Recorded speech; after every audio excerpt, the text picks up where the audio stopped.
Okay guys, so I'm in Canvas. I'm in the course that I want to create a quiz. I have a module here, school closure. The grade plus sign, I'm going to click it. I'm going to change the drop down to quiz. I want a brand new quiz. I'm going to name this quiz.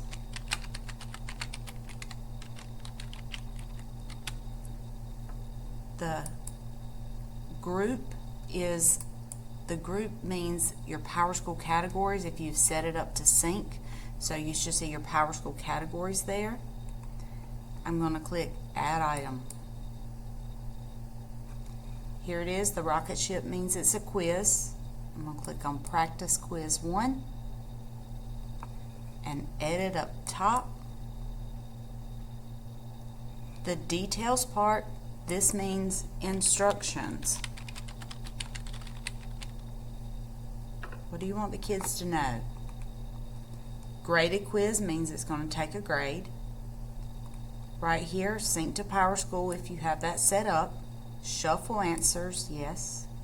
You can also set a time limit, up to you. Allow multiple attempts. That means I want them to be able to take it 2 times or 3 times and possibly take the highest score. So here you see if I click that, it says what score do I want, the highest. I can also do the latest or the average of all the times they take it. Allow multiple attempts, and how many times do you want them to take it? I'm not going to allow that for my quiz, so I'm going to unselect the box. Let the kids or students see their quiz responses. I don't want them to see that, but if you want to, that's fine. Let the students see the correct answers, meaning after they've taken the test and you've closed it, then you can come back in here and set those dates and allow them to see the correct answers. I'm going to unselect this for now. Show one question at a time. I highly suggest that so they don't see a long running test. You can also lock them after answering. Require an access code. While we're in school and in the building and students are here taking the test, yes, I would require an access code. While at home, I wouldn't. So I just leave that unselected. Assign to everyone. That means all of your students that are under that course card.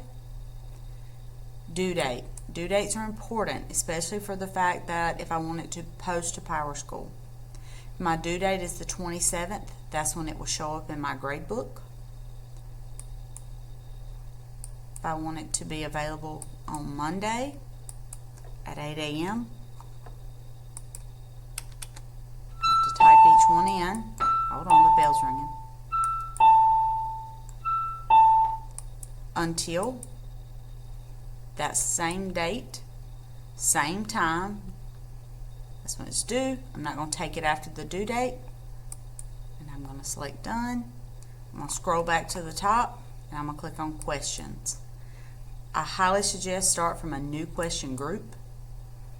Group name's important. I'm going to name it the same thing as the quiz.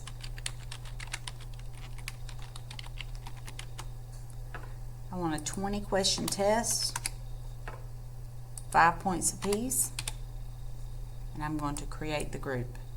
Notice it says that this question group is set to pick more questions than are available. I haven't added any questions yet. So right over here, there's a little grade plus again. We'll click that. I get the drop down to select what types of questions I want. Canvas will grade it for me for multiple choice, true, false, multiple answers, multiple drop down, matching. All of those, Canvas will grade for me. So here, this would be my question. Notice the tools I have up here. I can also embed an image. I can put a link. I can put a YouTube video, a Khan Academy video. So I have some options there. I can also size that text larger if I need to. Come down. Notice every time when you create these, the correct answer is set as A. That means you know you've put in the correct answer.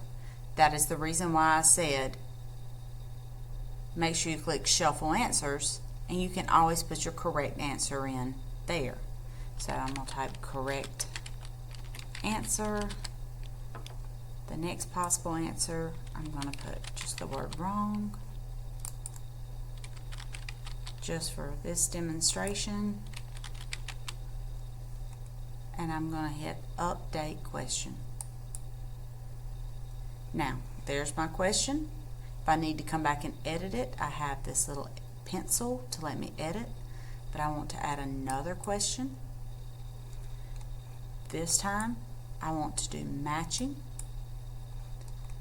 When it comes to Canvas and matching, I have to tell you that words are always right. Meaning, if I want this to be a vocabulary test, this side, I need the word. This side, I need the meaning or the definition.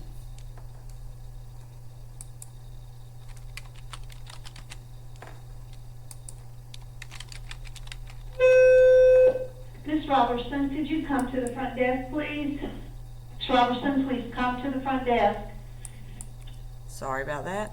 You can add as many as you want. You can also put in distractors. Distractors mean words that you don't want to use or you didn't use and you don't want them to know the answer, but it may be words that they're confusing. It is a teachable moment. When you add that in, make sure your kids understand that all of the words will not have meanings. I'm going to say update question. If I want to see what my quiz looks like, I can go to show question details, and now I can see here what it looks like. Once I'm finished with this, remember I'll still need to have all 20, but let's say I'm just working in progress right now. I'm going to hit save. Save means the kids cannot see it right now. Only I can see it. I can go to preview. Under preview, notice now my questions are scrambled. This is question number 1, and it gives the points for me. So here's that meaning I would read, and over here I would choose, and I would have a long list, but because the word is the same on both lines, I only see word here once. But I would have a long list of the words to match that meaning. I hit next, and there's the next question. And I can select the correct answer. Okay, ready to go back into the quiz to keep editing. Right up here, keep editing this quiz.